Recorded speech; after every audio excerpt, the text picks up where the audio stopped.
Hey guys, EBPMAN here, and today we're going to revisit the LG G6.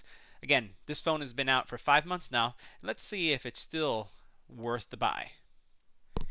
Now, there's been a lot of buzz in the industry about the Samsung Note 8 and the upcoming iPhone 8, as well as even LG's V30.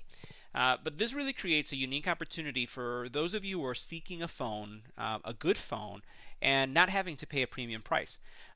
When you think about what's happening with the iPhone 8 and even with the Note 8, you're looking at spending upwards to $1,000 if you buy the phone straight out. And even if you're financing it and putting it on contract, you're still going to end up paying a significant amount over a period of time. The G6 now is available. I've seen it as high as $499, and I've seen it as low as $432, and that is unlocked. So you could get this phone, and with the release of these three flagship phones coming out, I'd expect this phone to even go down lower in price.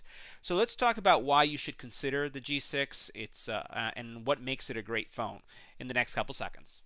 So I've been using the G6 as a daily phone now since release, and it's held up really well. As you can see, no dents, no scratches, no cracked screens. It literally has one of the same screen protectors that I had reviewed here in the channel, and everything is held up really, really well. Very happy with the overall aesthetics of the phone when it comes to durability. Now, before we go into performance and other things, one of the reasons why most of us are not picking up phones is because of camera quality. And the G6, as you can see here, and if you saw the review, is one of those phones that has a dual lens camera system. It does have wide angle camera capabilities that you can use to take some pictures. So you can see I have my little guys right here, and I can choose my wide angle. And when I choose my wide angle, you can see how much more is being covered. I'll go down to the single, and that's what you see. Photo quality is good. It's actually a fast camera. I'm going to go, and there's some interesting workflow that they've included. So here you see this quick photo that I took. Photos are clear. I'm getting good photo quality even in low lights. It is not, I would say, at the same level as the S8, but it really depends on what you're looking for in a camera phone. If good is good enough, then this is definitely a camera phone to consider. If you're looking for great and superior, then obviously you'd want to look at the awesome quality that you're going to get from a Note 8, S8, or the iPhone 8 and the iPhone 7. But as you can see here, nice quality, has that telephoto or the wide angle lens, and what I also like is that it has some neat workflow. So when I take my picture, you'll notice that Facebook came up immediately because it's looking to see if I want to post it. So overall, you have good image stabilization from the camera. If you're taking videos, you do have that wide angle lens capability that really brings in or captures more of the area. And I like taking wide angle photos primarily because then I can crop them down to what I want. I want to capture as much as I can. It actually turns into more than one photo because of how much you're able to cover. So good camera, good app, and again, nice workflow tied into social media needs.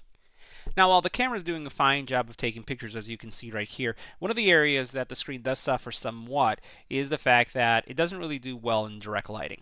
So you have to think about your use as well. Are you going to be using the phone in direct sunlight often? And if you do, it does suffer somewhat.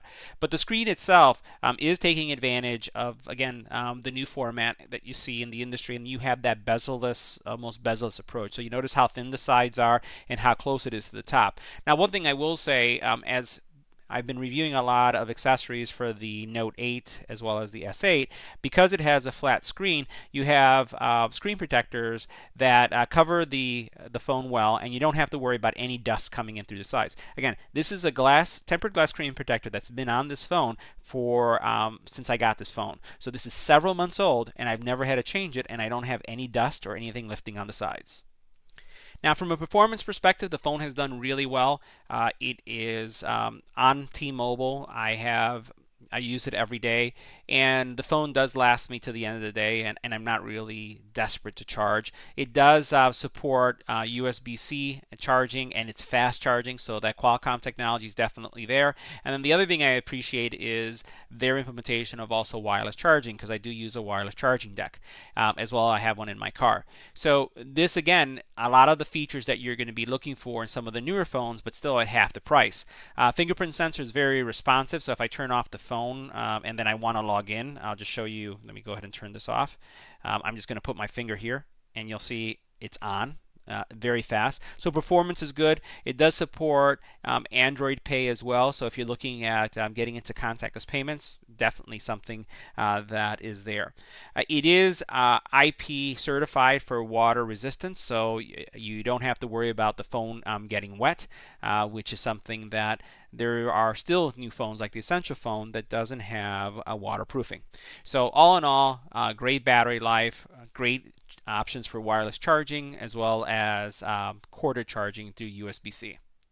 Now, from a software version perspective, the phone is still running version 7.0, not on 7.1, but this doesn't really impact any of the performance or experience that I've had just using the phone.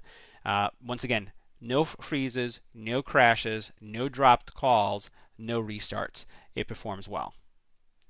Now, from a video playback, for those of you who like using your phone for video playback, the phone does a really nice job when it comes to playback. And again, great battery life. So you are getting this wide angle format, or the large format for display, and definitely with Bluetooth capabilities. And this is one thing that they added after the release of the phone. This phone does have the ability to communicate to two speakers independently. So just like the S8 that has Bluetooth 5.0, this phone can communicate to two speakers to create a surround sound effect, which is something that, again, flagship phones that are twice the price are currently deploying.